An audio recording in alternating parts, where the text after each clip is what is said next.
Bueno, pues desde este momento está hablando, como siempre, está grabando.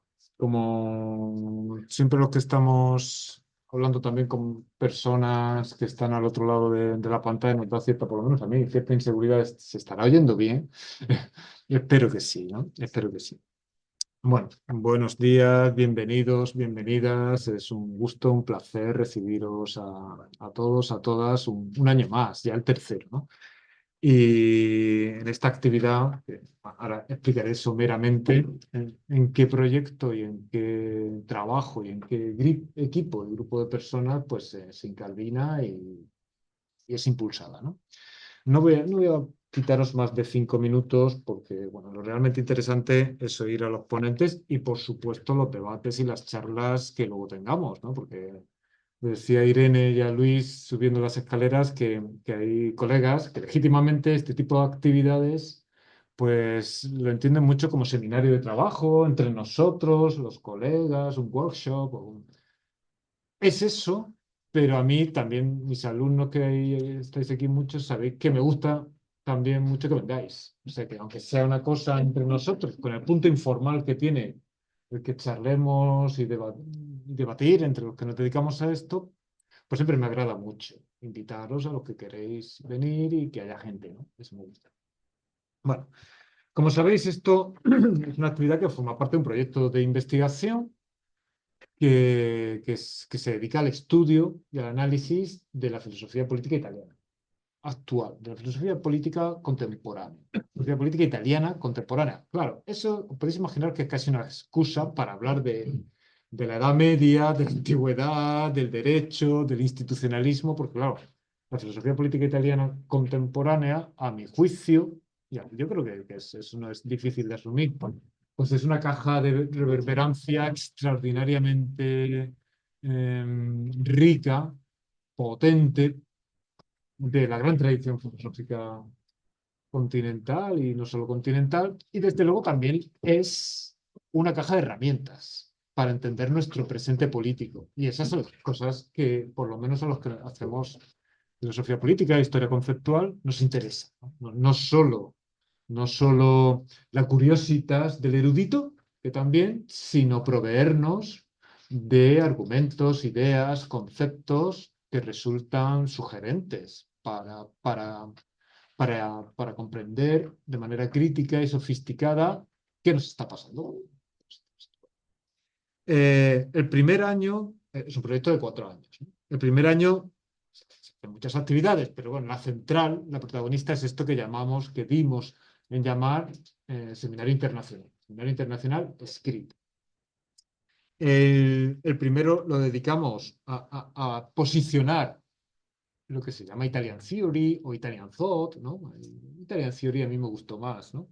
En los debates filosóficos y políticos contemporáneos y contamos con amigos tan extraordinarios como Roberto Espósito, Electra Stimili, José Luis Villacañas, Germán Primera, Daniel García, María Luisa Bacarlet y Adriana Ruiz, que está aquí también este año, que se suma todos los años.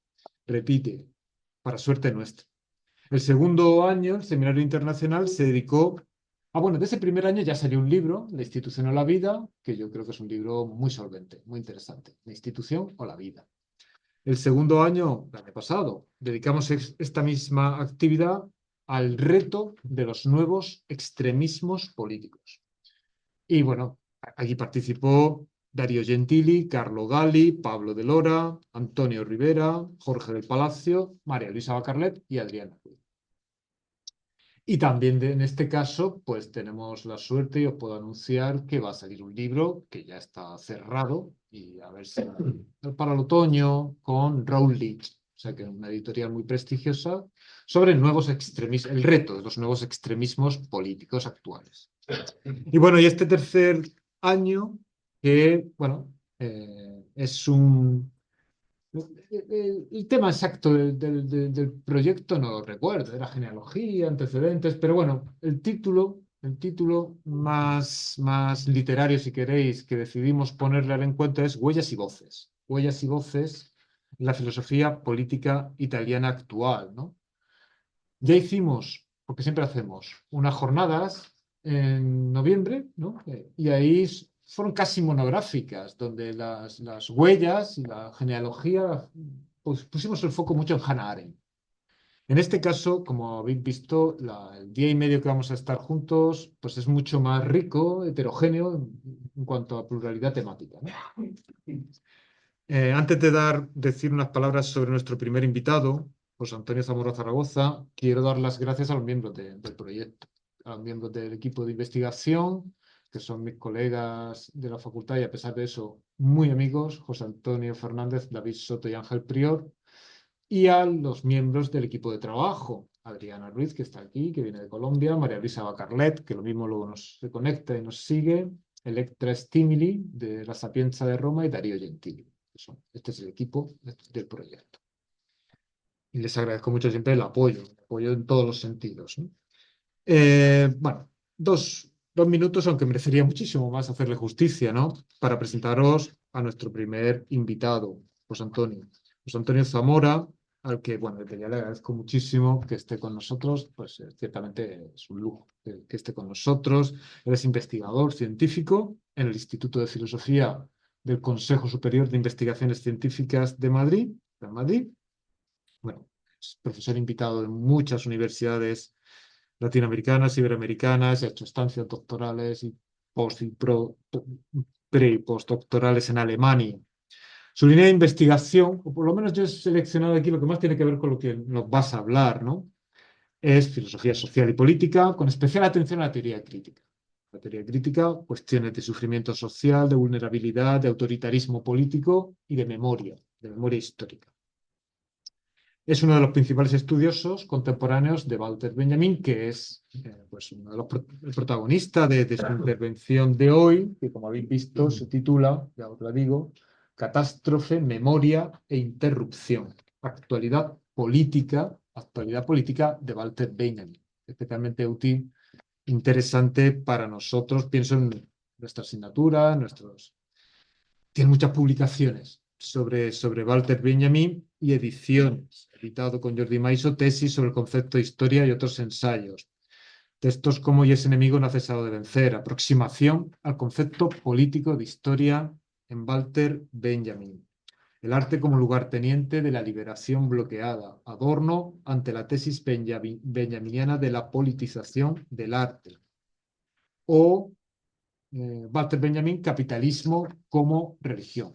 En fin, es un gusto, un honor y seguro que nos da mucho que hablar y que pensar. Ya digo, el presente, las cosas que nos tiene que decir José Antonio. Y nada más, cuando quieras. Muchísimas gracias por estar aquí.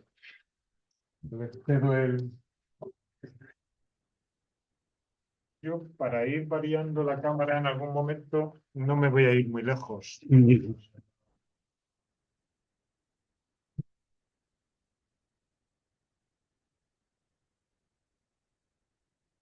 Ya digo, con el objetivo de si luego alguien hace alguna pregunta, mover la cámara.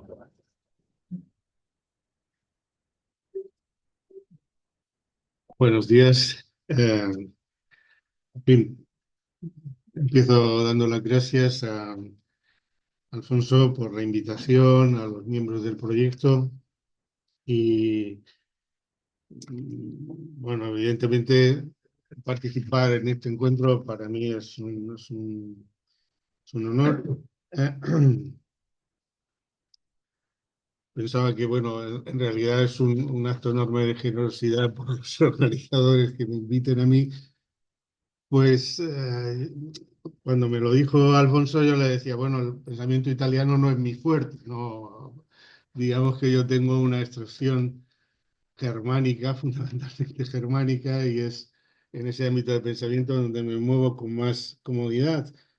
Pero bueno, convinimos que Benjamin es una fuente de inspiración importante para muchos pensadores contemporáneos italianos y que, bueno, reflexionar sobre Walter Benjamin nos podía dar pie, ¿no? A dialogar y a revisar sobre esa recepción a la que yo no voy a entrar realmente. Yo me voy a centrar en Walter Benjamin.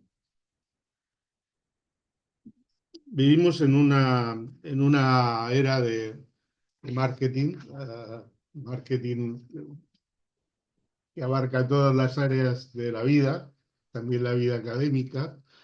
Y bueno, pues una de esas cosas que afecta a la vida académica es que damos títulos que son realmente rimbombantes y tal, Catástrofe de Moria, Interrupción, Actualidad Política de Walter Benjamin. Yo pues di primero el título y luego cuando me vi confrontado con el título mismo que yo había dado, decía, madre mía, ¿dónde voy? ¿No? Es decir, ¿dónde me he metido? ¿No?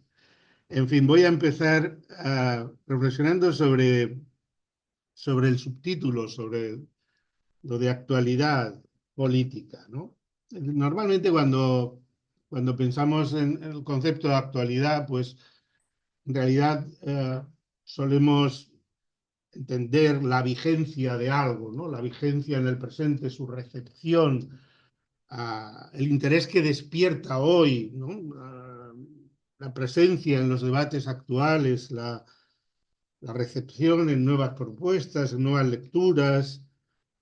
Bueno, indudablemente que eso tiene el peligro de incurrir en diría, en un enfoque historicista, ¿no? Historicista. Y eso es especialmente problemático cuando el objeto de abordaje es Walter Benjamin, ¿no? Porque si algo hace Walter Benjamin es hacer saltar por los aires estas concepciones tradicionales de historicidad, de transmisibilidad de la cultura, ¿no? El concepto de actualidad es el mismo concepto de actualidad, está en el epicentro del cuestionamiento que él hace de esas concepciones tradicionales de historicidad y de transmisibilidad de la cultura, ¿no? Y es un concepto, digamos, que informa todos los ámbitos de reflexión, la teoría del conocimiento, la teoría de la epistemología, la filosofía de la historia, la filosofía de la cultura, la filosofía de la política de Walter Benjamin. Sería una paradoja que, digamos, no sé cómo decirlo, que ignorásemos la transformación que él da a este concepto de actualidad para hablar de la actualidad de Benjamin, ¿no? Parece como que Benjamin nos obliga a pensar su actualidad teniendo en cuenta la propia reflexión sobre el concepto. Es decir, no podemos tratar a Walter Benjamin como un bien cultural o académico. No nos podemos acercar a él, podríamos decir, porque esto está ya, digamos, dinamitado desde dentro, desde una especie de supremacía hermenéutica del presente frente al pasado, ¿no? O convertirnos, de alguna manera, en herederos a los que les corresponde un botín cultural por derecho sucesorio, ¿no? El concepto de actualidad, en realidad, pone en juego, eh, pone en juego nuestra manera de entender la historia y el tiempo. La relación entre presente y pasado.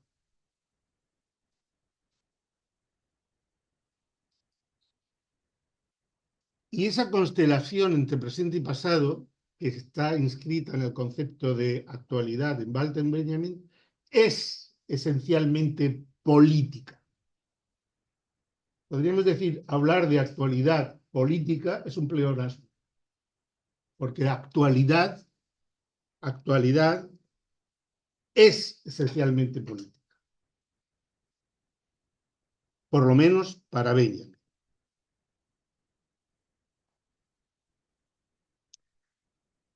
Como veremos más adelante, el concepto de actualidad o la actualidad está referida a una especie de condensación en un tiempo ahora, eso que él llama Jetztzeit, tiempo ahora, que en realidad es actualidad, ¿no?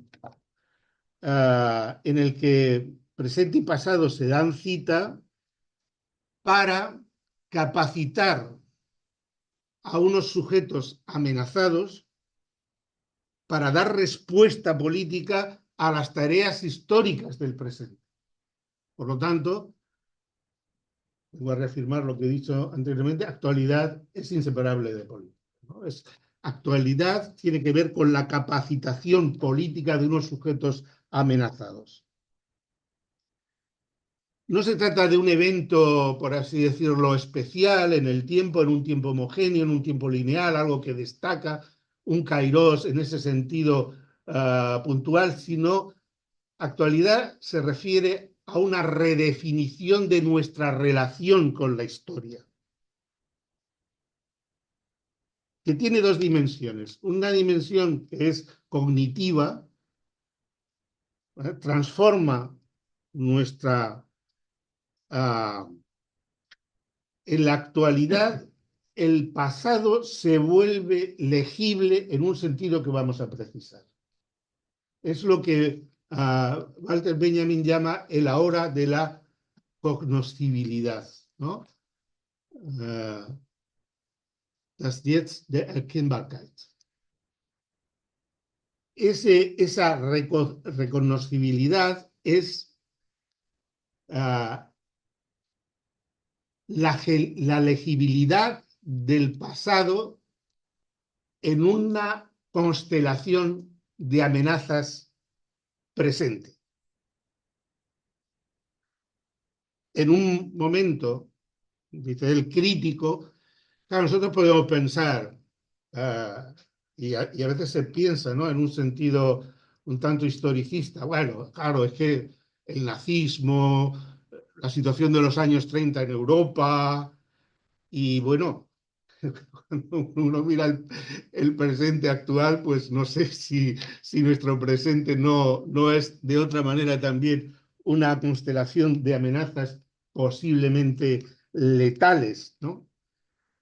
Es un momento crítico, y es un momento crítico que, digamos, es decisivo para que ese pasado se vuelva legible.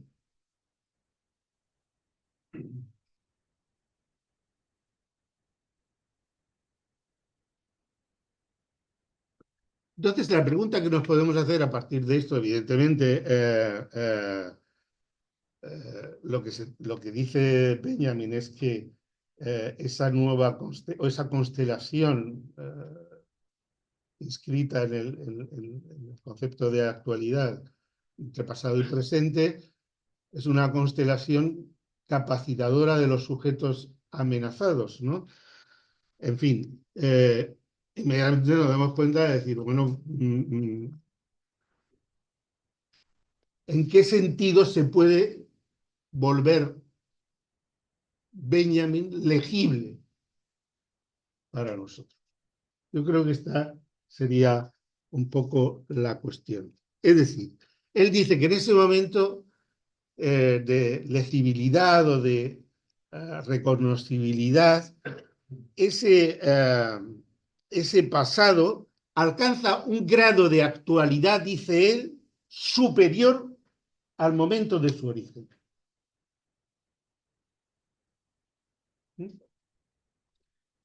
Podríamos decir, en esa constelación presente, el pasado, al volverse legible, adquiere un grado de actualidad superior al pretérito, al momento en el que surgió. Y entonces la pregunta es, bueno,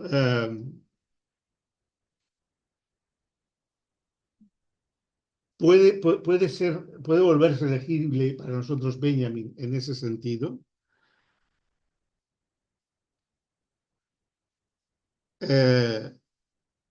Hay una imagen en el libro de los pasajes, bueno, en ese conjunto de fragmentos que no son un libro, que falsamente llamamos libro de los pasajes, donde él usa, ya sabéis que Benjamin usa mucho imágenes para presentarnos realidades que a veces conceptualmente son más inaccesibles, ¿no?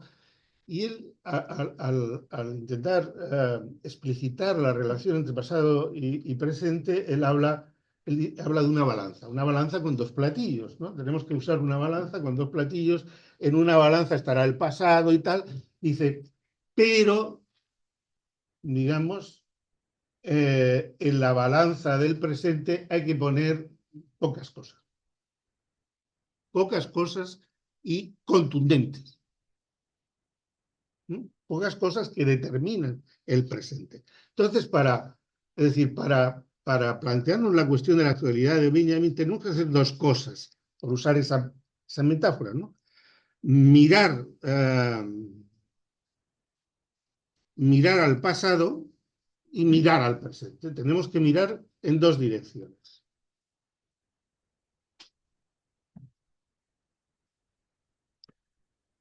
El pasado que resulta interesante en esta constelación de actualidad para Benjamin no es el pasado que tiene, por así decirlo, vigencia, poder, realidad en el presente. No es el pasado que triunfó y que ahora es efectivo. Veremos por qué. Eso es así, ¿no? Pero no ese es el pasado. El pasado que interesa, voy a poner un poco las cartas sobre la mesa, ¿no? Si mi diagnóstico del presente es que el presente es un presente catastrófico, el pasado que ha triunfado no es el pasado que me va a permitir enfrentarme críticamente al presente, indudablemente, sino que será el pasado derrotado, el pasado truncado, el pasado de las posibilidades incumplidas. Porque solo ese pasado, digamos, tiene la capacidad de interrumpir, si es que la tiene, ¿no? Lo tendremos que valorar, pero solo él, no es que se vaya a lograr. El propio Benjamin dice, bueno, la historia está plagada de oportunidades perdidas y nada nos dice que nuestro presente no sea también un momento de oportunidad perdida. Es decir, Benjamin está libre de toda concepción teleológica de la historia, de que esto se resuelve felizmente o cosas así, que lleva a un fin feliz. Está ajeno a ese planteamiento. Pero si hay una posibilidad de interrumpir un curso que es catastrófico, baste recordar esa frase que todo el mundo cita y tal, ¿no? Que la cosa siga así, dass es so weitergeht, es la catástrofe. La cosa sigue así, es la catástrofe, ¿no? Entonces, si se puede interrumpir el curso catastrófico,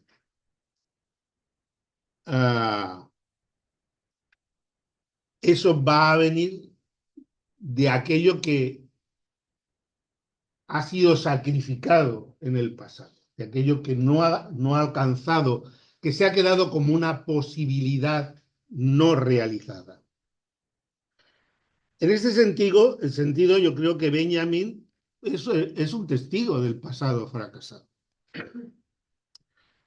Ya veremos, claro, podríamos decir, en contra de esto hablaría en cierto modo el éxito más o menos académico y tal que ha podido sufrir Benjamin a partir de los años, sobre todo a partir de los años 70, ¿no?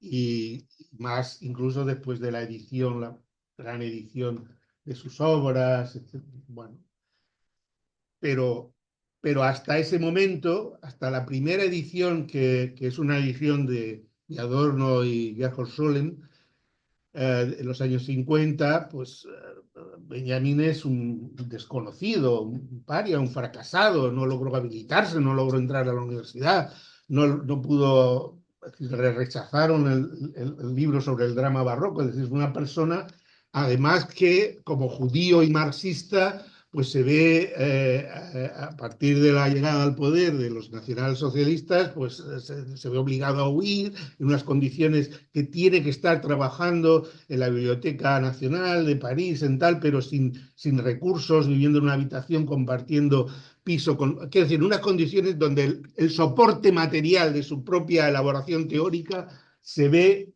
arrebatado por unas situaciones. Entonces, bueno, en un contexto en el cual, eh, digamos, desde la Primera Guerra Mundial, y pensemos que para esa generación la Primera Guerra Mundial es un shock terrible, terrible. ¿Mm? Uh, ser abocados a una situación de completa intemperie intelectual, cultural, digamos, la sociedad burguesa, la cultura burguesa se descompone, se derrumba. Bueno, se ven confrontados con niveles de destrucción y de violencia prácticamente inimaginables, ¿no? Al mismo tiempo que se aleja cualquier momento revolucionario, el proletariado, la clase trabajadora se debilita completamente, el ascenso del fascismo, con unos potenciales destructivos. Bueno, ya sabéis que toda la reflexión de Walter Benjamin sobre la técnica, que es una de las reflexiones sobre la técnica más interesantes y más innovadoras, está muy vinculado a ese despliegue, es decir, son guerras industriales, la Primera y la Segunda Guerra Mundial, donde realmente se está poniendo en juego toda la capacidad tecnológica exclusivamente en una dimensión destructiva, destructiva. Y eso es al mismo tiempo, hay una cosa que caracteriza en ese momento histórico eh, de oscurecimiento, por usar el término arentiano, ¿no? De oscurecimiento, de gran oscurecimiento, eh, lo que yo llamo la hermenéutica del peligro. La hermenéutica del peligro es que para Walter Benjamin, aunque la proximidad al poder destructivo puede llevarte a la aniquilación, a la destrucción, a la asimilación a ese poder, perder toda distancia frente al poder puede ser completamente aniquilador. Él cree que solo en una proximidad cabal a ese peligro es posible tomarle el pulso. Ya sabéis que el Instituto de Investigación Social, ya antes de la llegada al poder de los nacionalsocialistas, abre digamos, un despacho en Ginebra y luego ya salta a Estados Unidos, ¿no? El interés de sus amigos, de Horkheimer, de Adorno, tal, de sacarlo de Europa. Y Benjamin no se va, no se va a Jerusalén, a pesar de las presiones de su amigo Scholem. No se va, se queda en Europa y escribe poco antes creo que es una carta que le escribe desde Lourdes a Adorno, diciendo, todavía hay posiciones que defender en Europa. Ahí hay una sensación de que estamos, bueno, te estás enfrentando a la bestia, pero no te puedes alejar de la bestia si quieres combatirla, ¿no? Una exposición al peligro a la que él termina sucumbiendo, a la que él termina sucumbiendo. Entonces, en ese sentido, creo que el propio Benjamin es un testigo de un pasado derrotado, de un pasado, es decir, nos interesa Benjamin no por su éxito. Buena parte de su obra está inacabada. En torso.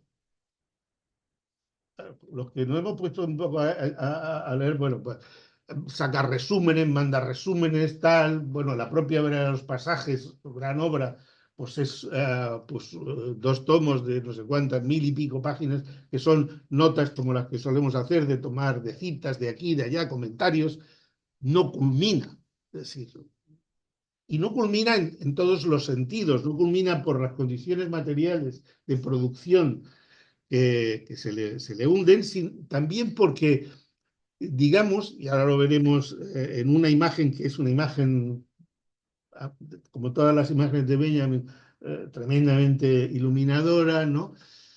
Eh, Él tiene que componer una nueva forma de abordar esa realidad. Y además, digamos, cogiendo elementos que los miramos ahora, ¿no? Autores completamente, digamos, contrapuestos, ¿no? Clages o, o Marx, es decir, ¿cómo se combina eso? ¿No? Es decir, que es un esfuerzo teórico de construir un instrumentario conceptual capaz de dar cuenta de ese momento y digamos que ese esfuerzo también se ve abocado a un fracaso. No, no sé si todo el mundo aquí está un poco al tanto de los debates con Adorno, el intercambio epistolar, con el primer exposé para el libro de los pasajes, luego con el artículo sobre Baudelaire, que finalmente se termina publicando. Todos esos debates son debates categoriales y bueno, hay como una especie de lucha inacabada, de lucha fracasada del propio Benjamin por afinar un instrumental conceptual capaz de dar cuenta del momento presente. Bueno, pero si Benjamin por ese lado, podríamos decir, cumple las condiciones, vamos a mirar el otro platillo, el nuestro, ¿no? Para poder abordar esta cuestión de la actualidad.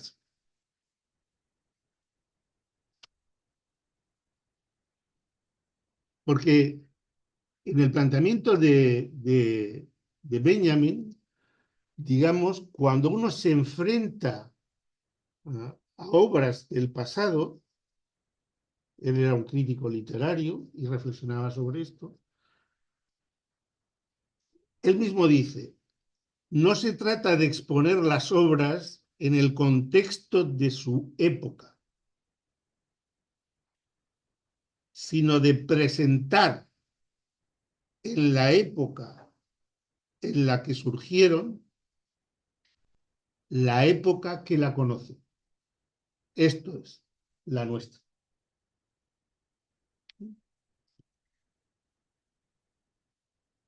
Ya pasamos entonces a ese platillo, a la nuestra, ¿no? ¿Qué hechos pondríamos, hechos contundentes? Benjamin hablaba en su momento de la descarnada lucha de clases, el fascismo y la guerra que se avecinaba, como lo que él ponía en el platillo del presente.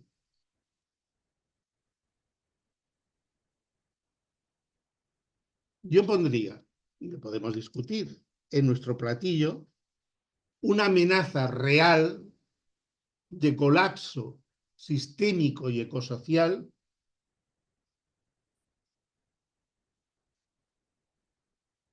el crecimiento del autoritarismo y el neofascismo hoy y el aumento imparable de seres humanos tratados como sobrantes y entregados a múltiples formas de violencia aniquiladora. Esos serían los tres hechos contundentes que pondría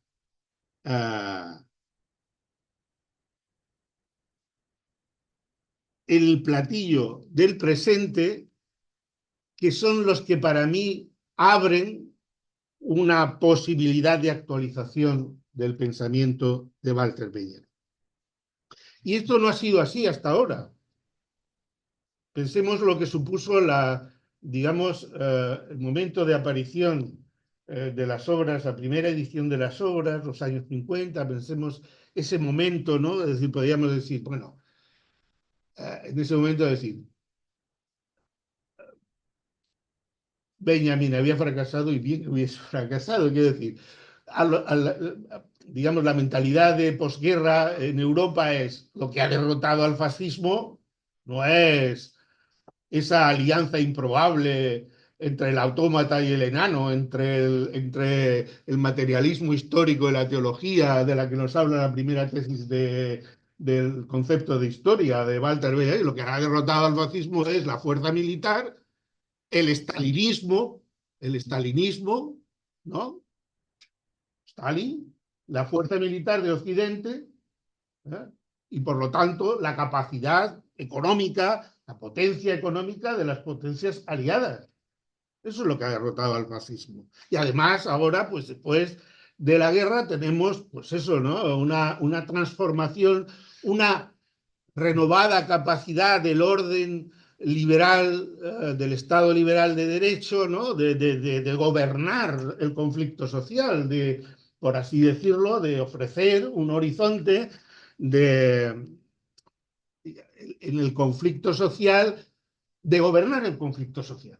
Es decir, Europa muestra después de la Segunda Guerra Mundial una capacidad hasta ahora desconocida de gobernar el conflicto social por los medios del Estado liberal de derecho.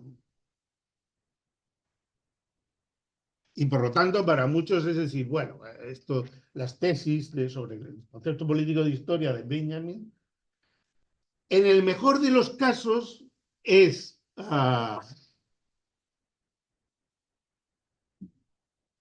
un testimonio de una época histórica que ya no es la nuestra y que no tiene nada que ver con la nuestra. Nos sirve volver a Benjamin para comprender un momento histórico, pero no tiene vínculo, ¿no? Y por eso, a partir sobre todo de los años 80, ¿cuál es el Walter Benjamin que interesa? No interesa el Walter Benjamin político, no interesa el Walter Benjamin de las tesis sobre la historia, interesa el crítico de la cultura, el teórico de los nuevos medios, el precursor de una estética de la mercancía, no sé, el mentor del giro icónico, ¿no? Todo eso que los nuevos regímenes de percepción, la estetización de la realidad e incluso pues una supuesta defensa, ¿no? El defensor de una ampliación tecnológica casi transhumana, ¿no? De las capacidades de comunicación y de acción, ¿no? Bueno, eso creo yo que ha cambiado. Yo creo que ha cambiado, porque hoy, al menos, incluso los más identificados con ese marco posbélico, miran hacia ese marco posbélico con añoranza, ¿no? Es decir, como un marco perdido, que ya no disponemos de él, y de que es muy probable que no vuelva. Es muy probable que no vuelva. Los nostálgicos son difíciles de convencer porque, bueno, es decir, aquello naturalmente quizá podríamos pensar es mejor que lo que tenemos ahora, ¿no? Pero bueno, a veces ignoramos sus condiciones de posibilidad en todos los sentidos, ¿no? Pero entonces yo creo que ha cambiado, ¿no? Y eso permite pensar de nuevo la actualidad del concepto político de historia de Walter Benjamin con una nueva actualidad. Lo primero es, me gustaría poner sobre la mesa, es, bueno, veo que voy muy mal de tiempo, es el vínculo entre temporalidad capitalista y catástrofe.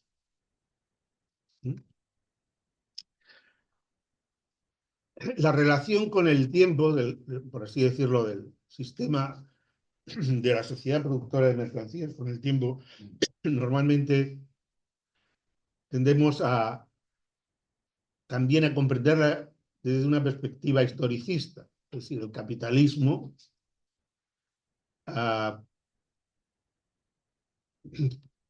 contra de la pretendida naturalización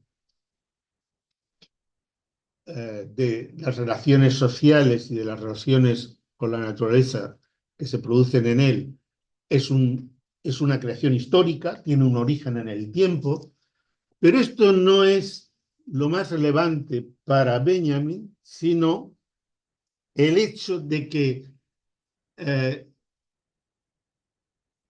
la sociedad moderna capitalista instaura un nuevo régimen temporal. No es que nace algo nuevo en el tiempo, o diríamos, lo que nace nuevo en el tiempo es una nueva forma de temporalidad, un nuevo concepto de tiempo y una nueva forma de manejo del tiempo, que tiene que ver con la economización del tiempo.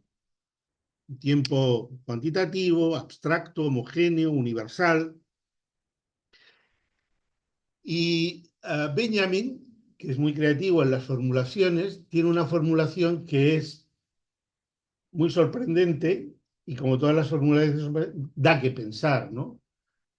Hasta ahora estamos, digamos, hay dos esquemas fundamentales de comprender la temporalidad, que podríamos llamar, uno es circular, ¿no? Que es, digamos, el retorno de las estaciones a las sociedades agrícolas, las culturas tradicionales, en torno a un retorno de lo mismo, ¿no? O una concepción lineal del tiempo como progreso, como avance, como innovación. Pero Benjamin, para referirse a ese nuevo régimen temporal, usa una expresión realmente sorprendente. Habla del eterno retorno de lo nuevo. El eterno retorno de lo nuevo. Y uno dirá, bueno, la cuadratura del círculo, ¿no? Lo que retorna no puede ser nuevo. Lo que retorna no es nuevo, lo nuevo es lo que no estaba allí, no ha estado nunca, ¿no? Es decir, es una expresión enigma que destruye una evidencia, la evidencia de una contraposición, y que en cierto modo incluye una instrucción metodológica. Uh,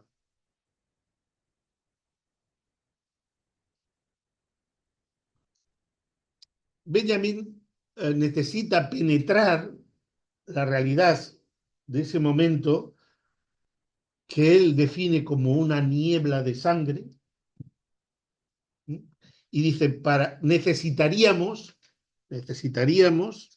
ideas y conceptos, esto se lo escribe a su amigo Werner Kraft en una carta de octubre de 1935, necesitaríamos ideas y conceptos que permitieran penetrar como un telescopio en la niebla de sangre.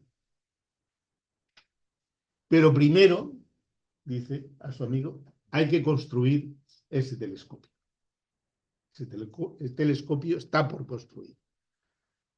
Y él se da cuenta de que, digamos, la idea de progreso y la idea de excepcionalidad de la violencia se han convertido en un obstáculo mayúsculo para entender y resistir el sistema de opresión y exterminio del nacionalsocialismo. Por eso hay que romper, digamos, al construir ese telescopio, construir ese telescopio, en cierto modo, nos obliga a forzar las categorías, ¿no? Y la primera categoría que hay que, digamos, desmontar, de construir, no sé si se podría decir, es la categoría de lo nuevo.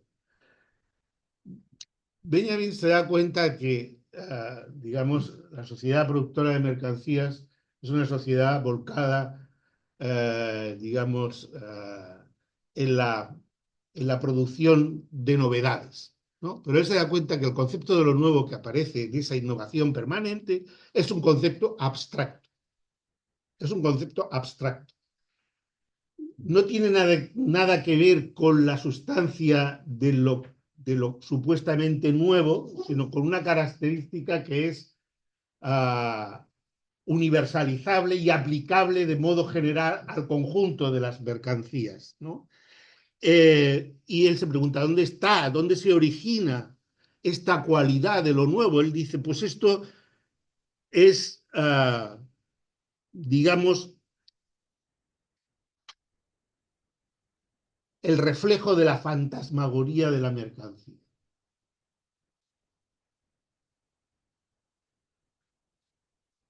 Lo nuevo, estoy citando del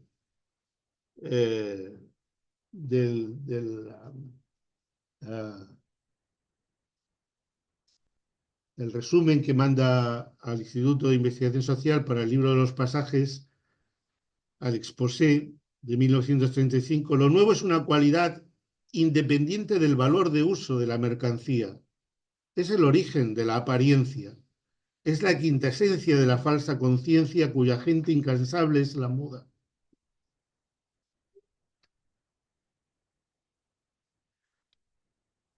Por un lado, Benjamin se da cuenta que en este permanente flujo de novedades,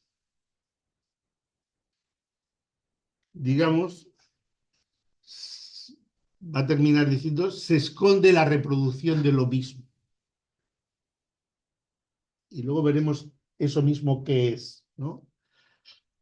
Pero la fantasmagoría, la novedad es, dice él, la aureola de la mercancía. Pero luego va a decir, esa fantasmagoría de la mercancía es inseparable de la fantasmagoría histórica. Hay una correlación entre la fantasmagoría de la mercancía y la fantasmagoría de la historia, del pensamiento histórico, la idea de progreso. Ambas fantasmagorías están unidas. Benjamin se encuentra en 1937, mientras trabaja en la Biblioteca Nacional, se encuentra con la obra de Blanqui, ¿no? La eternidad por los astros, que le produce un impacto tremendo, porque él, es decir, conocíamos la idea del eterno retorno por Nietzsche, pero claro, él dice que 3 años antes ya la ha formulado Blanqui, le escribe así a Horkheimer y dice, esto me va a hacer replantear mucho, ¿no? Entonces, él empieza a unir esos dos esquemas, ¿no? Por un lado, la fantasmagoría del progreso, que él ve que es una fantasmagoría que tiene su origen en la permanente innovación de la moda en el universo de la mercancía, ¿no? Y que es una fantasmagoría de la que, digamos, está presente, podemos decir, o se sirve tanto la ideología burguesa que concibe el capitalismo como, digamos, el sistema que permite un progreso exponencial de la industria, de la tecnología, pero también los críticos del capitalismo, pensemos que en el marxismo tradicional había una expectativa de que la innovación tecnológica, por así decirlo, pusiera contra las cuerdas las relaciones capitalistas de producción y terminara haciéndolas saltar por los aires, ¿no? Hay una expectativa en los críticos del capitalismo de que el progreso tecnológico también conduzca de manera cuasi inexorable a una superación del capitalismo. Bueno. Y por otro lado se encuentra con la fantasmagoría del retorno al origen, que parece estar presente en la ideología nacional socialista. Parece que ese retorno al origen, al original, hay toda una, digamos, una construcción narrativa, ¿no? De lo que es, bueno, quizá el pensador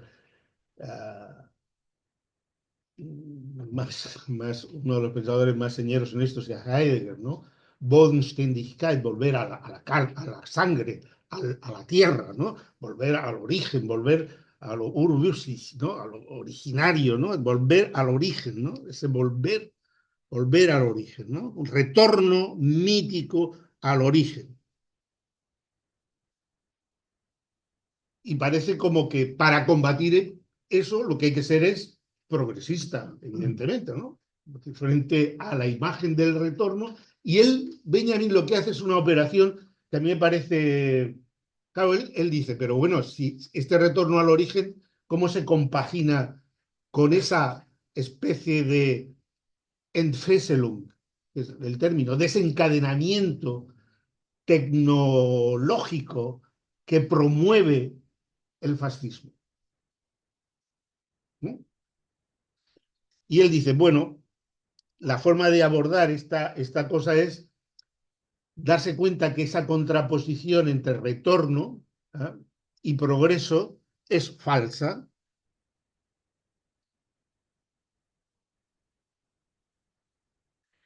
que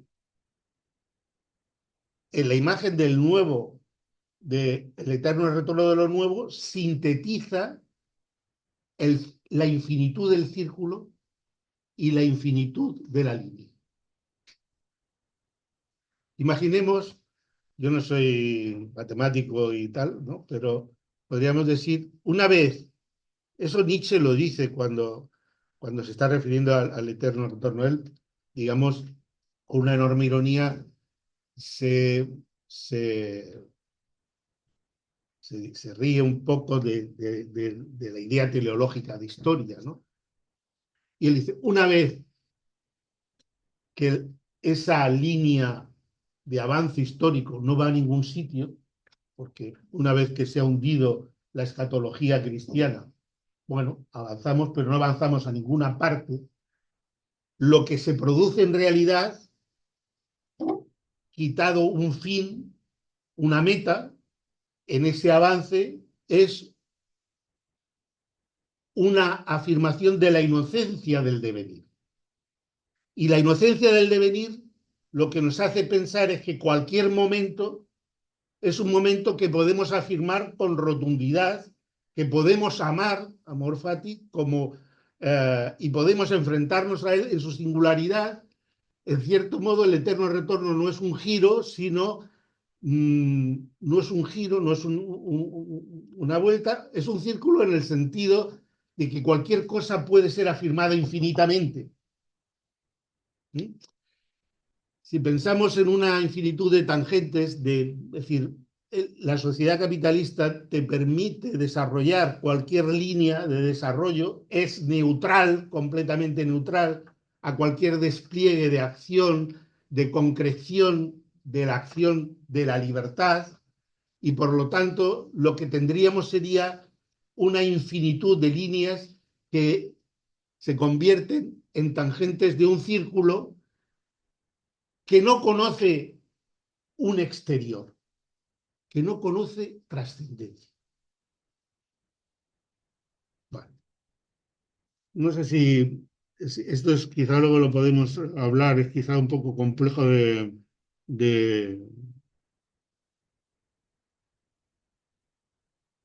de, pero yo para entenderlo no tengo más remedio que recurrir a un poco a la temporalidad del capital, ¿no? Supongo que algunos conocen el libro de Moise Postón sobre tiempo, trabajo y, bueno, él hace un análisis de la temporalidad del capital, ¿no? En realidad, dice él, hay dos tipos de tiempo, un tiempo cronológico, ¿no?, y un tiempo que no es exactamente cronológico porque es el tiempo abstracto del valor que se revaloriza y que, digamos, no es medible en tiempo. Tú puedes, digamos, medir la productividad de un trabajo en la medida en que puedes valorar en unidad de tiempo lo que se produce, ¿eh? Pero eso que en realidad imprime una, una aceleración constante de los ritmos de vida de tecnología, de todo, está al servicio de la reproducción de un marco abstracto de valor que no es medible en tiempo cronológico, porque es una relación social abstracta. El tiempo promedio socialmente necesario, que es el que permite la intercambiabilidad de las mercancías, no es un tiempo cronológico. Y por lo tanto, digamos, el tiempo del capital es esa combinación entre dinámica temporal de aceleración permanente y reconstrucción constante de un marco inmóvil, que se reproduce a través de esa innovación. Bien, entonces, llegado a este punto, no sé, la idea fundamental sería entender que la reproducción del capital y la reproducción de la vida, digamos, se median de tal manera que la acumulación abstracta de un quantum numérico, cuantitativo, se impone sobre los sujetos, sobre la naturaleza. Marx llega a decir, bueno, este proceso infinito, que es infinito, no tiene límite, no conoce límite, pero somete a la realidad limitada, concreta, singular de los individuos a un proceso de intensificación de la explotación que conduce finalmente a su aniquilación. Y esto es lo que Walter Benjamin, en el famoso fragmento sobre el capitalismo como religión, analiza de una manera todavía en una fase marxista, pero analiza con una enorme lucidez. Él habla de un círculo mítico, ¿no?, de deuda Schuld. La palabra alemana Schuld sirve tanto para hablar de la deuda como de la culpa, ¿no? Es decir, estamos atrapados en un círculo de invertir, producir, realizar el valor, consumir, reinvertir el beneficio para seguir produciendo, para seguir consumiendo, pero además con una coacción a intensificar el ritmo, el crecimiento, porque hay un dominio de una abstracción que es la abstracción del capital sobre todo lo concreto, que finalmente tiene un carácter catastrófico y destructivo. Benjamin dice, el capitalismo es la primera religión que no quiere reformar el ser, sino destruirlo. Destruir el ser. Esa es la expresión que él usa en el fragmento. Tenemos una especie de paradoja de circularidad dirigida al futuro, pero para la que cualquier futuro no es más que un nuevo ciclo de acumulación. No conoce el futuro de la temporalidad capitalista, no conoce ninguna novedad radical. Hay una especie de socavamiento, es como un trabajo de Sísifo, un movimiento pseudocíclico que carece de apertura histórica. Esta paradoja de circularidad, linearidad y circularidad, progreso y retorno, lo nuevo y lo siempre lo mismo, para Benjamin tiene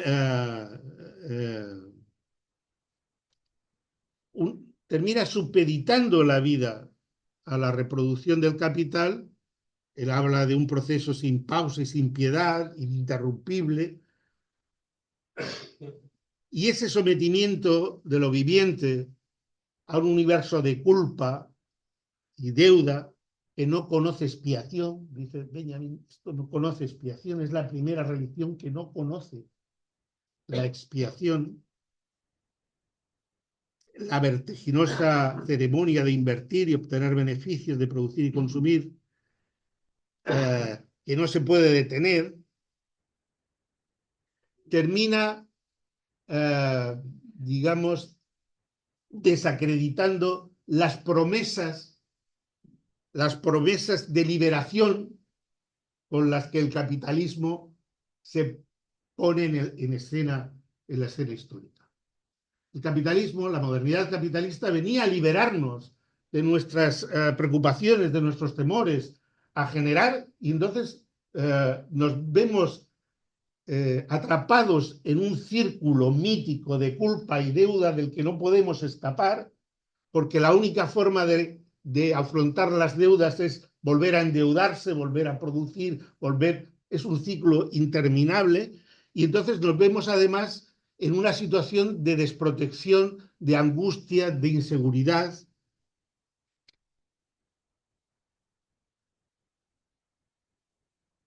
En una espiral de deuda que se eleva hasta el infinito. Y esto es lo que define para Benjamin el imperio del mito. La coagulación de la vida bajo el hechizo del eterno retorno.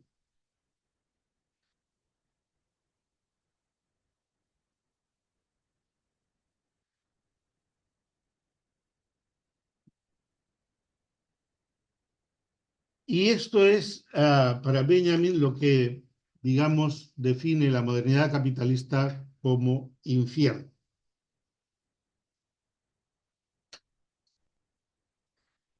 La faz del mundo, justo cito a Benjamin en un fragmento de los pasajes, justo en aquello que es lo más nuevo, no cambia. Eso más nuevo sigue siendo siempre lo mismo en todas partes. En esto consiste la eternidad del infierno. Determinar la totalidad de los rasgos en los que se expresa la modernidad sería representar el infierno.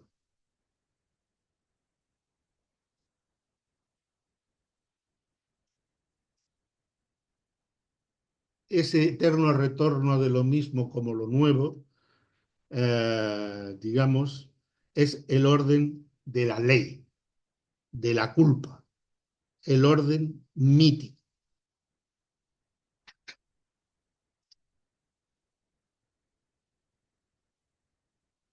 Porque el mito tiene un único propósito y es organizar el universo de culpa de los vivos. Eso que en alemán es difícil de traducir, que es Schuldzusammenhang, el universo de la culpabilidad, de la culpa de lo viviente, ¿no? Entonces, esto es, en realidad, cuando Benjamin habla de catástrofe no se está refiriendo a algo por venir, no es algo que va a ocurrir. Es decir, muchas veces entendemos mal porque confundimos, digamos, apocalíptica con anuncio de catástrofes venideras, ¿no? Pero no se trata de anunciar cosas que están por venir, es decir, no, esto es la catástrofe, esto es la catástrofe, este sometimiento de la vida a la reproducción del valor abstracto, a la revalorización o la valorización del valor como proceso infinito, circular, sin salida. Esto es la catástrofe. Es ese régimen de temporalidad, yo no sé si he sabido definir adecuadamente o de manera que fuera suficientemente comprensible, pero ese régimen de temporalidad de la modernidad capitalista es la catástrofe.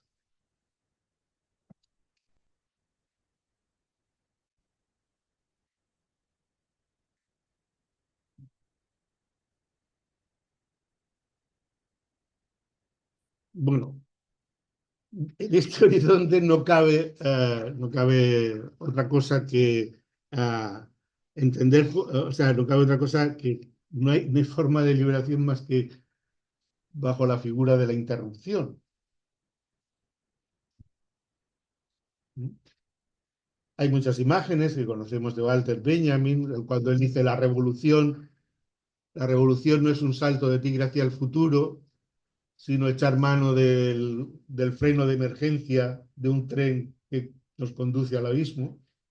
Esa imagen, ¿no?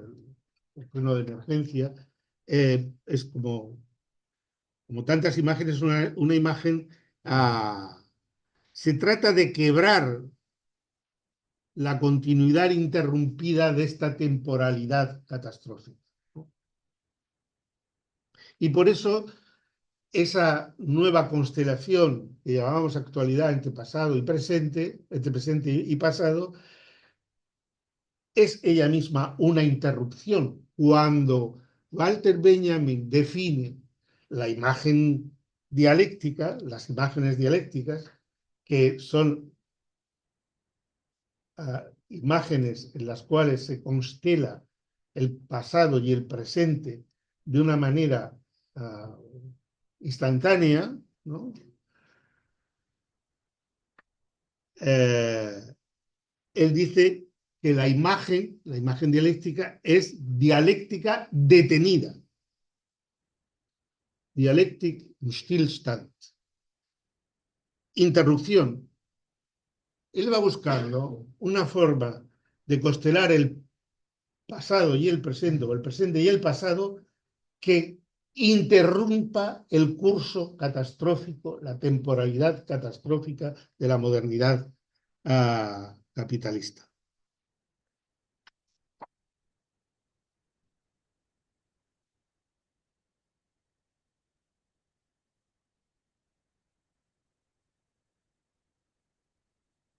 Y esto obliga a romper con cualquier esquema evolutivo, lineal, teleológico del tiempo. Él dice, bueno, estamos acostumbrados, el historicismo nos ha acostumbrado a entender la historia como una especie de física de la libertad, ¿no? Física de la libertad, podríamos decir, porque tendemos, ¿no?, a trasladar a la historia un esquema de explicación causal, ¿no? Es decir, bueno, es verdad que en la historia nunca llegamos a conocer todos los términos que intervienen, ¿no?, en el desenlace de los acontecimientos, pero si lo conociéramos, ¿no?, ahora con la inteligencia artificial supiéramos todos los factores, podríamos predecir el resultado, ¿no? En el fondo, esta concepción de la historia lineal como proceso de causa-efecto, ¿no?, nos conduce a una especie de física histórica.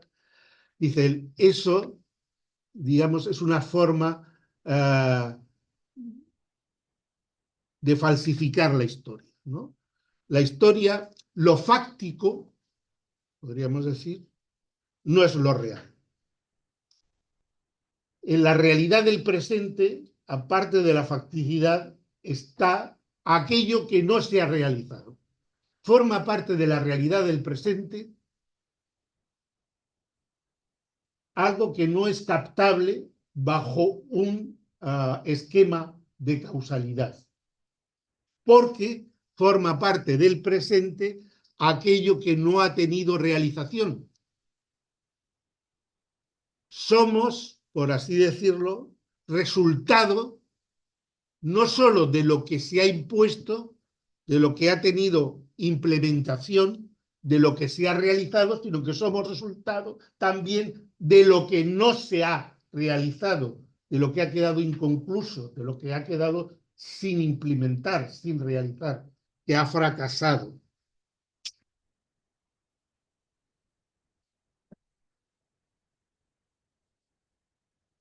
Entonces, si entendemos la historia y el instante histórico como una constelación de peligros en los que los sujetos históricos se encuentran amenazados, y ya hemos descrito algunas amenazas que son suficientemente significativas para nuestro presente,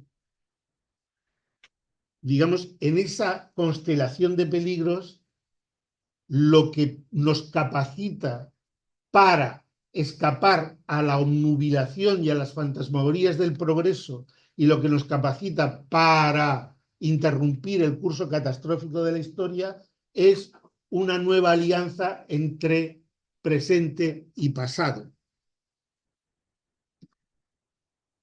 Tenemos que reconocernos, dice Benjamin, tenemos que reconocernos en ese instante como aludidos por un pasado irredento, inconcluso, frustrado. Como aquellos que son interpelados por ese pasado y que gracias a reconocer esa interpelación podemos afrontar la constelación de peligros y amenazas actuales, ya digo, sin sucumbir a las fantasmagorías que dominan nuestra visión de la realidad, ¿no? Y buscando realmente una respuesta nueva a las tareas del presente. Dice, que no sea prolongar, ¿no?, la catástrofe. Que la catástrofe, ya digo, no es que se vaya a producir un terremoto en el futuro, ¿no?, sino que la catástrofe es lo que está ocurriendo, ¿no? Lo que está ocurriendo en esta lógica desenfrenada de valorización del valor que acaba con todo lo que somete y media a través suyo. Entonces, la tendencia que tenemos es, digamos, en una visión más o menos épica de la historia, es a intentar apuntarnos al equipo ganador, ¿no? Sentirnos herederos de los triunfos de la historia, ¿no? Pensemos un poco, ¿no? Es decir, toda nación, todo, es una construcción, por así decirlo, más o menos fantasmagórica, de éxitos, de logros, de, bueno, nosotros somos lo de sentir orgullo por pertenecer a esta comunidad nacional que es la que ha conseguido. Bueno, pues una cosa es sentirse heredero de los triunfos históricos y otra cosa descendientes de los que fueron derrotados y aniquilados. Lo que capacita para Benjamin, lo podemos discutir porque esto es discutible, ¿no? Pero lo que capacita para Benjamin a interrumpir un curso catastrófico de la temporalidad capitalista es sentirse descendiente de los que fueron derrotados y aniquilados. Esto es lo que nos enseña, nos abre los ojos para entender el presente. Al volverse legible ese pasado, también se vuelve legible y entendible el presente que vivimos. No se trata de anticipar un futuro victorioso, sino entender esa constelación como una oportunidad de conocimiento y acción. Es un kairos, ¿no? Que por supuesto puede ser desaprovechado, ¿no? Pero es un fogonazo en el cual, al reconocernos como herederos de esa historia de fracasos y derrotas, somos lúcidamente capacitados para comprender realmente a lo que estamos expuestos. Solo podemos entender realmente a lo que estamos expuestos a partir de esa... y por lo tanto, para interrumpir un curso catastrófico que dé por primera vez una oportunidad a lo nuevo que es permanentemente saboteado por el eterno retorno de la novedad. Naturalmente, para Benjamin no hay posibilidad de novedad sino fuera de las formas específicas que determinan esa temporalidad, que es la forma mercancía y la forma Estado. La forma mercancía y la forma Estado.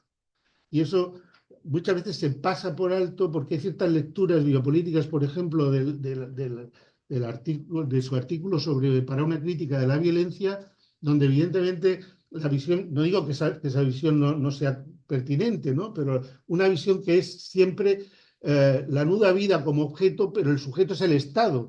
Pero cuando tú analizas su reflexión sobre la huelga general proletaria y la política, ¿no? Él lo que viene a decir es una nueva forma de trabajo. Es decir, lo que quiere es acabar con el trabajo asalariado. Y por lo tanto no se puede hacer omisión de la forma mercancía y la manera como el capitalismo organiza la reproducción material de la vida, que no es simplemente digamos, la constelación de fuerzas políticas que se expresan en el Estado y en el poder soberano, ¿no? Por así decirlo, sino que tienen que ver con la lógica del capital. Y eso para Benjamin es fundamental, ¿no? Bueno, creo que he llegado a un punto, tengo aquí ya demasiado. Entonces, bueno, evidentemente no quiero negar que este planteamiento de Benjamin resulta a todas luces complicado y problemático y no sé hasta qué punto verdaderamente actualizable las cosas. Es decir, podemos conectar, por así decirlo, con los fracasos del pasado, pero a la medida en que se van acumulando fracasos, los fracasos se hacen cada vez más pesados, más difíciles de afrontar y también van, por así decirlo, cerrando el abanico de posibilidades, ¿no? Eh, evidentemente, Benjamin, en ese artículo para una crítica a la violencia, él mismo dice, bueno, de verdad, pensar en acabar con la forma mercancía y la forma Estado da vértigo, porque se puede desencadenar una bestia ingobernable. O sea, Benjamín no es ingenuo, pero se da cuenta que el círculo ¿eh? De la violencia ¿eh? no solo se puede romper más allá de esas formas. Entonces, claro, andamos un poco cómo organizar la vida y la reproducción de la vida, ¿no? Más allá de las formas, de la forma mercancía y de la forma Estado, yo creo que es el reto más importante que tenemos como sociedad en estos momentos. A mí ya me cabe muy poca duda. Yo creo que los esfuerzos, llamamos autoritarios, los fascistas, de gobernar la crisis de la sociedad capitalista moderna, están abocadas al fracaso. Están abocadas al fracaso. Es decir, no solo por la resistencia política que puedan encontrar, sino porque no son soluciones a las preguntas, a los retos que tenemos, no son soluciones. Pero evidentemente lo que hay que reconocer es que estamos bastante ayunos de ofrecer una forma diferente de organizar la reproducción de la vida al servicio de la vida. Estamos muy lejos de eso, ¿no? Y por lo tanto quizás sea el reto político por antonomasia. En fin, lo dejo aquí.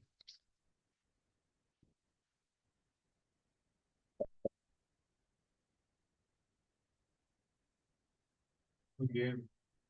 Con vuestro permiso, me voy a poner ahí para controlar la cámara, para que cuando habléis los de este lado, amigos del otro lado de la pantalla sepan con quién están hablando.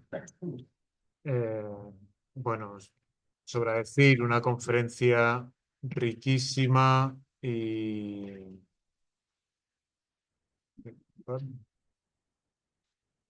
he dejado el mando en el aro. Una conferencia riquísima llena de referencias y ahora es el turno bueno, de que toméis la palabra y podáis expresar vuestras consultas, dudas, reflexiones en voz alta, etcétera, etcétera, etcétera. Víctor. Perdona, sí que os pido agilidad en el planteamiento, en la medida con el tiempo que haga falta, pero agilidad para que así haya más palabras y tal. Perdona. Bueno, lo primero, muchas gracias, José Antonio. Ha sido una exposición riquísima y bastante ilustrativa, lo cual es loable hablando de Benjamin. Y bueno, la pregunta. Sé que hasta cierto punto es inabarcable, pero me parece que tiene cierta procedencia, hablando de hermenéutica y de la relación entre el pasado y el presente, y hablando de Benjamin. El punto en el que hablamos de los retos presentes sobre la cuestión del auge del autoritarismo en el fascismo, el gran mito de la temporalidad, el capitalismo, etcétera, etcétera, y planteamos la única posibilidad de liberación como interrupción del mito o del tiempo, el tipo mitológico. Mi pregunta es, ¿cómo podemos interrumpir este tiempo sin que este siga avanzando? Es decir, ¿cómo podemos romper con el mito sin que nos pase por encima? Porque al fin y al cabo, mientras este siga vigente, nuestra inoperatividad, en tanto que salirnos del mito, pues hace que, como a Benjamin, nos pase por encima. Y como tú mismo has dicho, mirando de nuevo al pasado, quien le hizo frente al gran mito no fue del nazismo, no fue otro que el gran mito del stalinismo. O sea, sí, eso. O sea, ¿cómo podemos detener el mito sin, a su vez, acrecentar o perfilar el propio mito, ni hacerlo desde la institución de otros gran mitos o teorías socialistas como la autodestrucción por su propio peso, que también atiende al mito del proceso teológico? No, es realmente difícil. Yo he dicho al final, quizá, vamos a ver, realmente eh,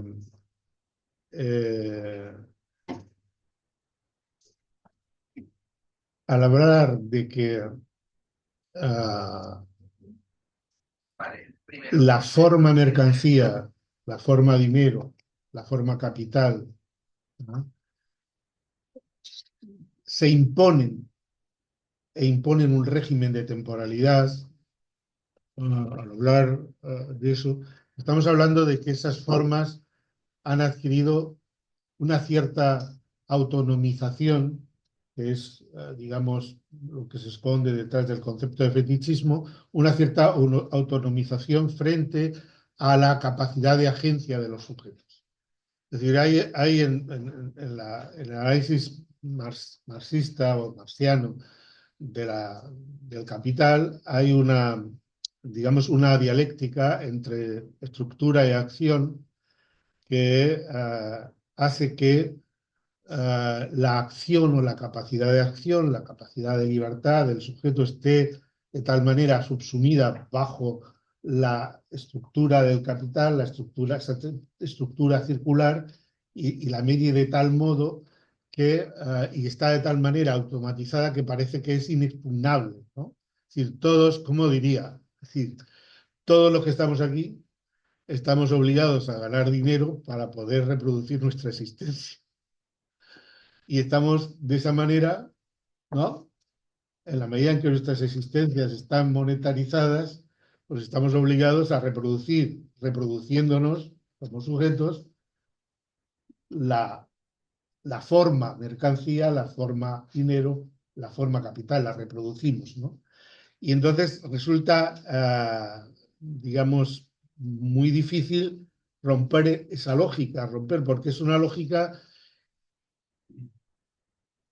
que en la medida en que uno se sustrae a ella, se ve amenazado de sucumbir.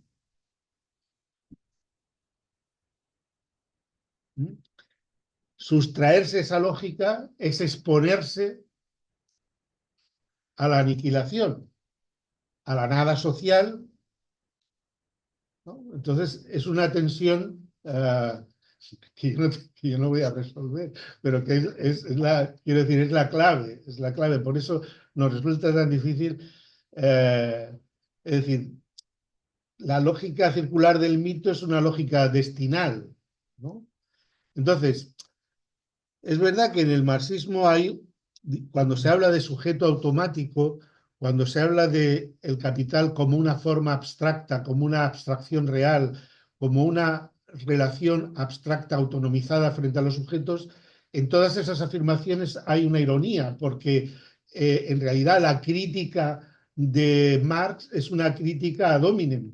Es decir, él lo que está diciendo, eso que aparece como abstracto, como independizado de los sujetos, como autonomizado, como respondiendo a un despliegue automático por encima y a través de las acciones de los sujetos a espaldas suyas, no lo saben pero lo hacen, ¿no? Es decir, de una manera tal, en realidad son formas sociales, dependen de nosotros. El capital se reproduce a través nuestro, es decir, necesita de la naturaleza, necesita de los sujetos y tal. Entonces, bueno,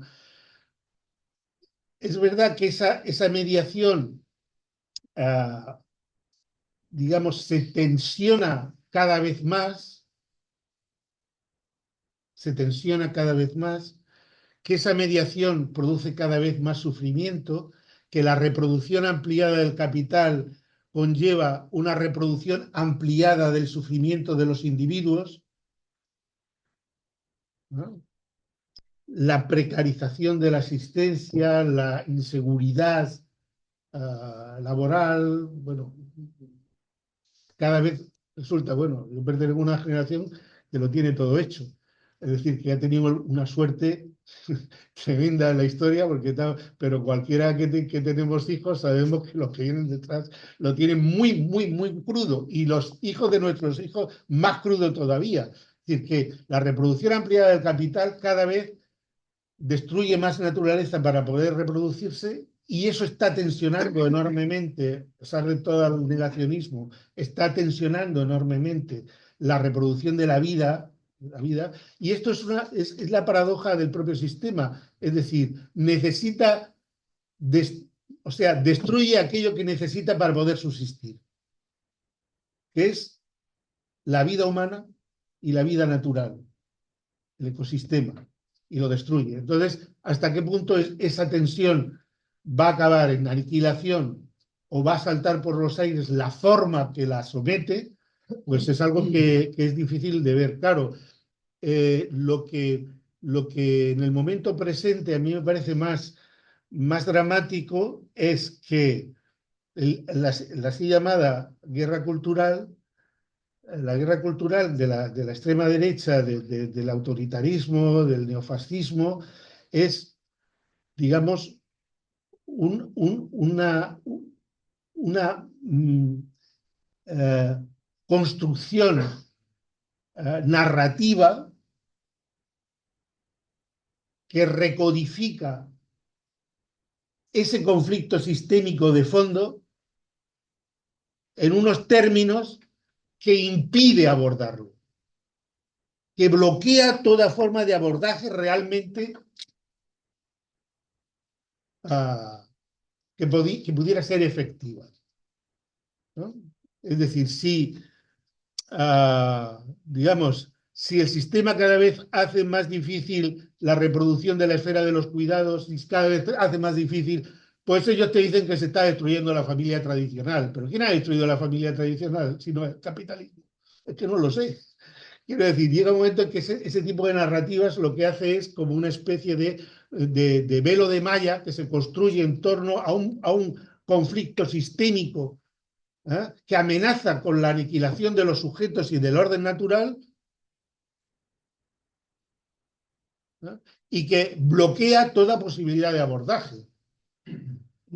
Entonces, esperar, claro, tenemos ahora mismo una potentísima, bueno, todo lo que la teoría crítica hizo en torno a la industria, la crítica de la industria cultural y a la forma de aniquilación de la experiencia, de la propia aniquilación de la experiencia, de la aniquilación de la experiencia, es decir, la gente ya no es capaz de ver hasta qué punto es aniquilada, es decir, que llega a identificarse a través de las redes sociales, de los mecanismos y tal, con el poder que lo aniquila, ¿no?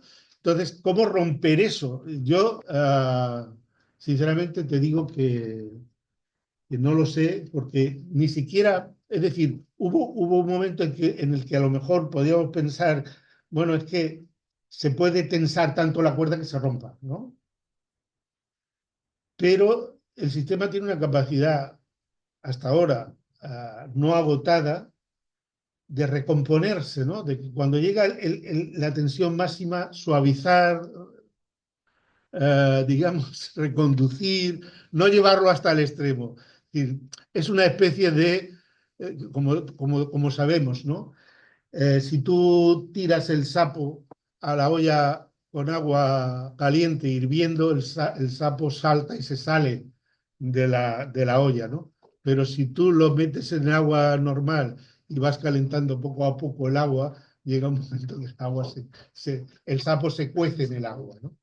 Es decir, bueno, tenemos fórmulas para, digamos, cocer a fuego lento a los sujetos, a la naturaleza, hasta que sea irreversible. Ya sé que quizá a alguno le parece esto, dirá, pues, sabiendo cómo sabe mucha de la gente que está aquí, o alguna de la gente que está aquí, digamos, por así decirlo, mi extracción adorniana, pues dirán, bueno, este es el famoso pesimista. Bueno, pues Bueno, si estoy equivocado, mejor para vosotros y también para mí. O sea, me alegraría sobremanera, estaría tremendamente feliz de equivocar. Luis, y le ruego al ponente también para que haya más palabras. Perdón. No, no al revés, lo que pasa es que es muy interesante. Luis. Bueno, muchísimas gracias. Fantásticas. Has mencionado al final de la ponencia, y tiene que ver también con lo último que acabas de comentar, el peso abrumador de la acumulación de los fracasos, cuando uno se para hacer la historia de los fracasos. Digo, tiene que ver también esta afirmación de pesimismo adorniano, ¿no?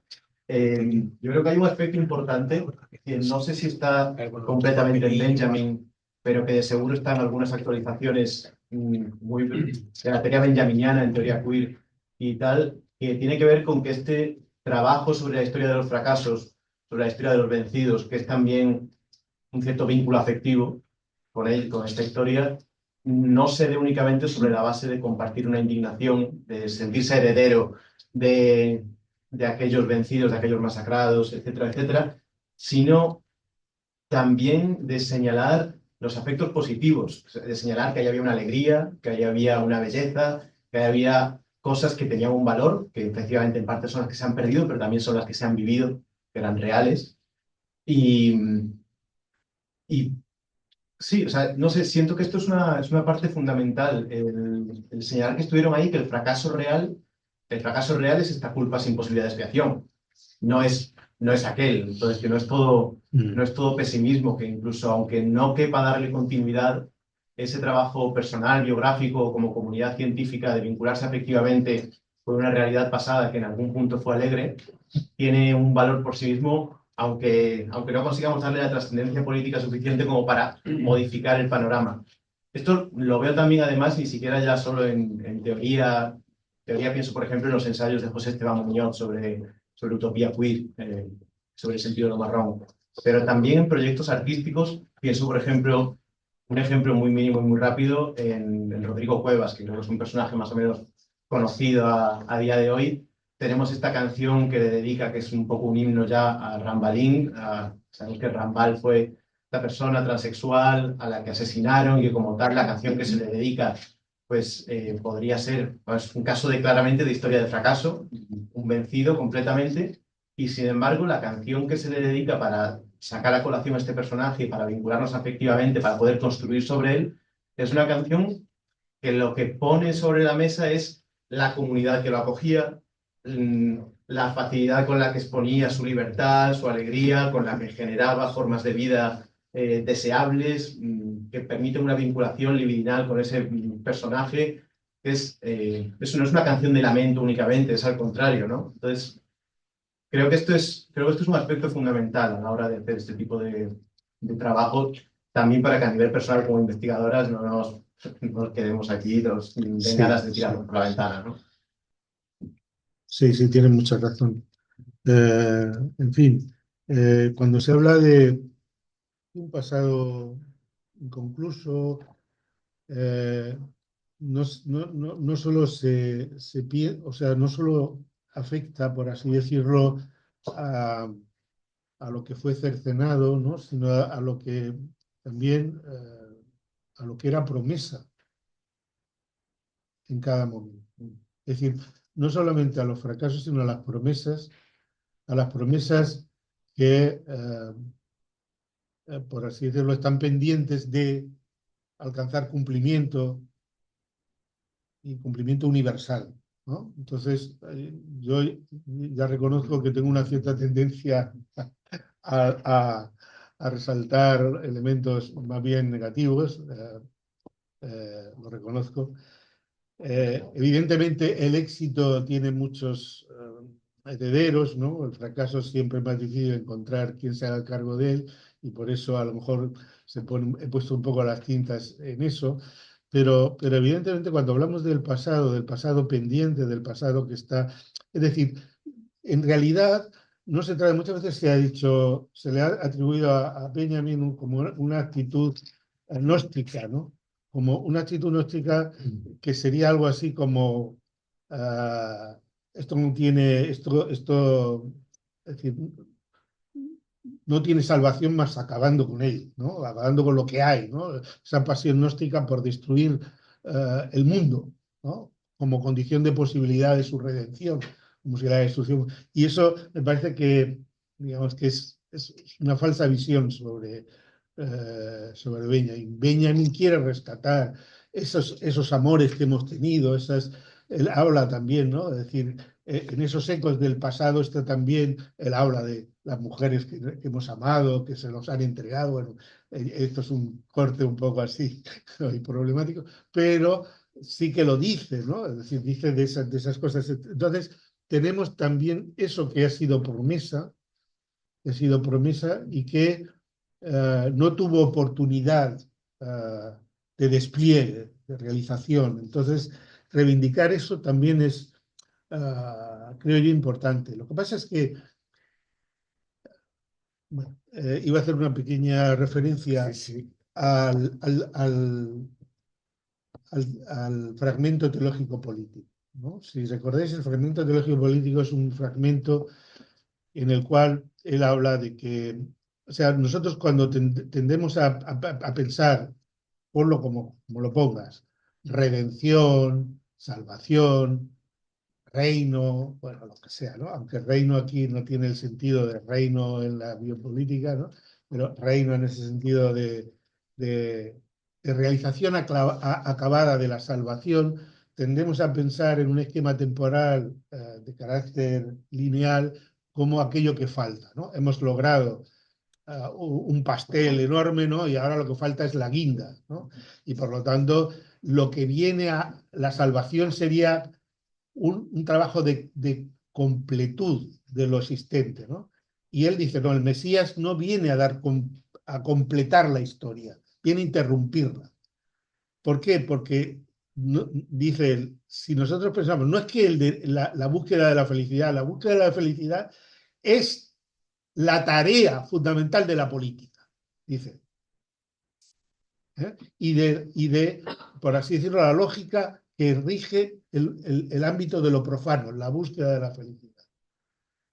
Pero claro, dice, el peligro es convertir entonces la salvación en la corona de los felices, en la corona de los felices, en aquello que da plenitud a lo alcanzado.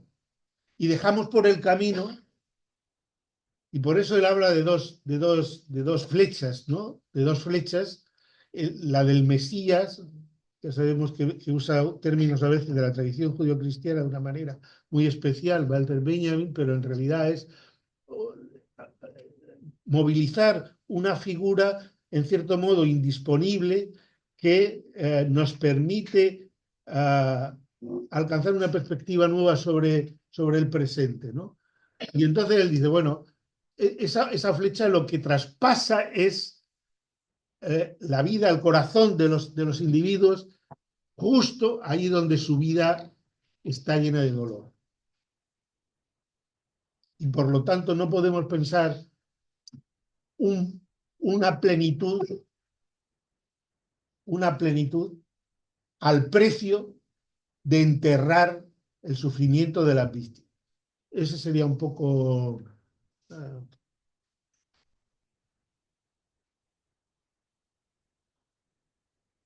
¿Algún comentario?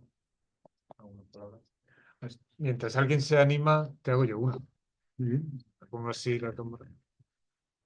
Bueno, me resulta muy, bueno, siempre, ¿no? En el caso de Benjamin, muy curioso el diagnóstico tan penetrante de los años 30 sobre el capitalismo como religión, cuando aún en esa época, las, podríamos llamar así, las versiones o las declinaciones o los desarrollos más teológico-políticos del capitalismo, ese inmanentismo sin trascendencia que coloniza todas las dimensiones de la vida, no se han dado todavía, ¿no? En esa medida se está anticipando mucho Benjamin a penetrar esa lógica, ¿no? Es muy interesante. Por eso es Benjamin. Van a llegar luego, sabemos, mutaciones como el ordoliberalismo, que va a intentar cierto pactismo con los sindicatos, en fin. O sea que ya las versiones más, donde el impacto ecosocial, que has comentado tú, ¿no? Autoritarista, los seres humanos sobrantes, ya es tremendo, ¿no? Habría que ver qué diría Benjamin hoy. Por eso, el uso, te voy a preguntar por el uso. Por cierto, uso, a ver si te parece justo. Y ya traigo el agua al molino de la Italian Theory, de la Italian Thought. Un uso bueno, es una pregunta retórica porque, claro, no es tan justo, ¿no? Ese uso de Benjamin a veces como un Benjamin muy estetizante, muy poniendo el foco en la interrupción, más que en lo propositivo, ¿no? Poniendo el foco más en decir, bueno, es cierto Benjamin gnóstico, pero en la medida en que, bueno, aquí no hay salida. Esto es el mundo de la negritud, es el mundo de la negritud, y lo que es una palabra propositiva, una alternativa, bueno, forma parte del quehacer de los individuos, sí, ¿no? Vendrá de venir, ¿no? Pero más bien parece encontrarse salidas solo en actitudes estetizantes en el sentido de pasivas, contemplativas, interruptoras, desactivadoras, ¿no? Por el lenguaje gambeniano. Aquí se trata de decir, la parálisis, sustraerse, hay que sustraerse al entramado teológico político que efectivamente nos coloniza, pero no parece ir más allá, ya te digo, este uso, que es pues, parte de muchos que tenemos en la cabeza, y ya digo, del archivo italiano, pues se hace a veces de Benjamin, ¿no? Que probablemente sea injusto, pero bueno. Eso es un poco lo que te pongo sobre el tapete. Si quieres decir Sí, algo. sí, sí, bueno, muy interesante, la verdad. Eh, es que, claro, no sé cómo decirlo, ¿no? Eh, Walter Benjamin está intentando algo, pero no quiere decir que lo que está intentando lo logre. Porque no podemos pensar, es que tendemos a juzgar un poco a los autores lo que son procesos de búsqueda, lo que son procesos de búsqueda incompletos, inacabados, tanto intelectualmente como políticamente, porque es verdad que frente a otros autores, a otros compañeros del Instituto de Investigación Social, más integrados y tal, pues sí que, tanto por su relación con Brecht como con otras, es decir, pero esos intentos, por así decirlo, de conexiones, ¿no? Es verdad que él tiene una actitud completamente de rechazo del Frente Popular, tal, pero bueno, él intenta tener contacto con el Congreso de Autores de París, etcétera. Él intenta trazar puentes, lo político y tal, viaja a Moscú, bueno, pero todos esos intentos de dar por así decirlo, conectar con espacios políticos efectivos de cualquier tipo no cuajan, no cuajan, se ven frustrados, ¿no? Eso por lo que respecta digamos, lo que hoy día llamamos compromiso, ¿no? Compromiso efectivo, práctico, que tiene ya, es decir, cuando tú pasas a la acción y cuando tú pasas al compromiso con cualquier movimiento, con sujetos, organizaciones y tal, bueno, pues efectivamente das un salto a la positividad, das un salto al compromiso. Y eso Benjamin no cuaja, no termina de cuajar. Hay intentos y no termina de cuajar. Y teóricamente le pasa igual, es decir, él dice, bueno, efectivamente, él está defendiendo algo así como una praxis mesiánica que en la medida en que digamos, sea, no me gusta usar el término, pero es una verdadera praxis mesiánica, no es anticipable, es una contradicción en los términos. Es decir, Benjamin se niega a ejercer cualquier tipo de pastoreo intelectual de la praxis. No es. Y por otro lado, él está lejos de sumarse por decir, a una posición como la de Georg Lucas de atribuir un protagonismo a una vanguardia política. Al contrario, todos sus esfuerzos por entender el universo de la mercancía, digamos, de entender lo que ocurre en los pasajes, de lo que ocurre en el mundo, las figuras que él elige no son figuras políticas. Cuando él se explora, digamos, las virtualidades del cine,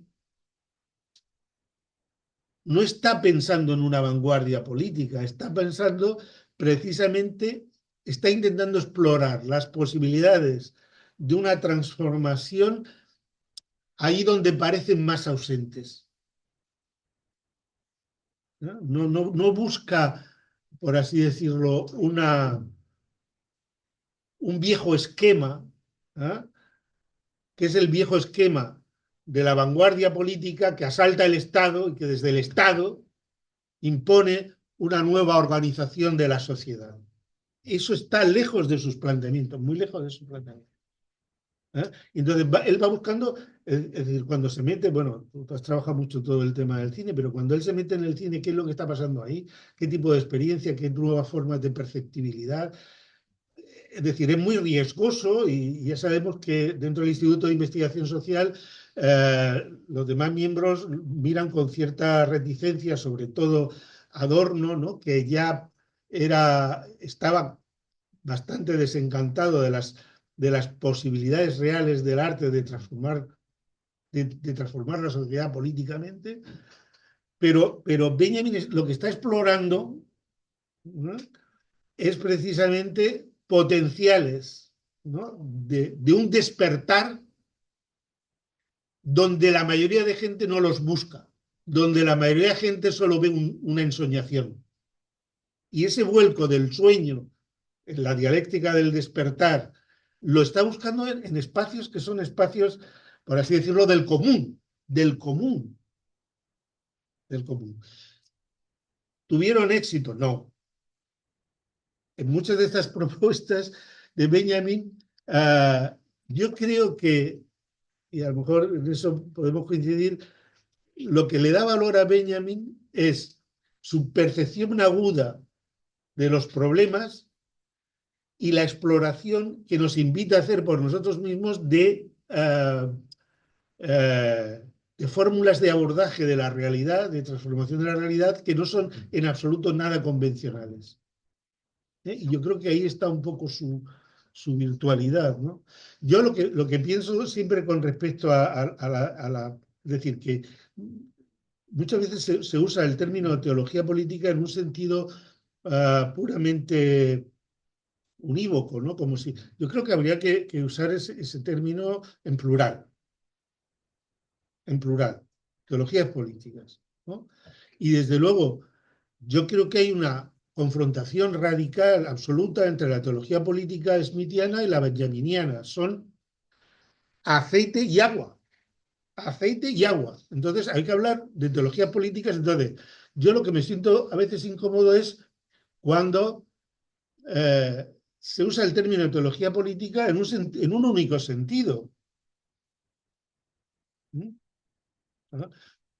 Vinculado al concepto de soberanía, etcétera, y además que una vez que se usa en ese sentido, toda la búsqueda de alternativas siempre te llevan por el mismo camino y excluyen, dejan fuera de foco, sacan de la mirada justo aquello que para Benjamin es capital, que es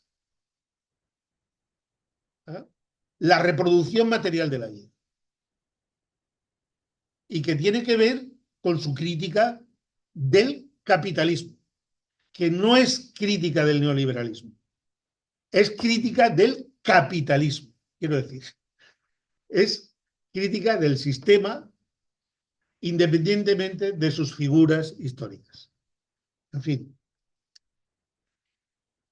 ¿Alguien más quiere comentar algo, preguntar algo? Llevamos ya un buen rato, ¿no? Pues llevamos más de una hora, o sea, más de 2 horas. Pues descansamos aquí y agradecer de nuevo a José Antonio su extraordinaria intervención.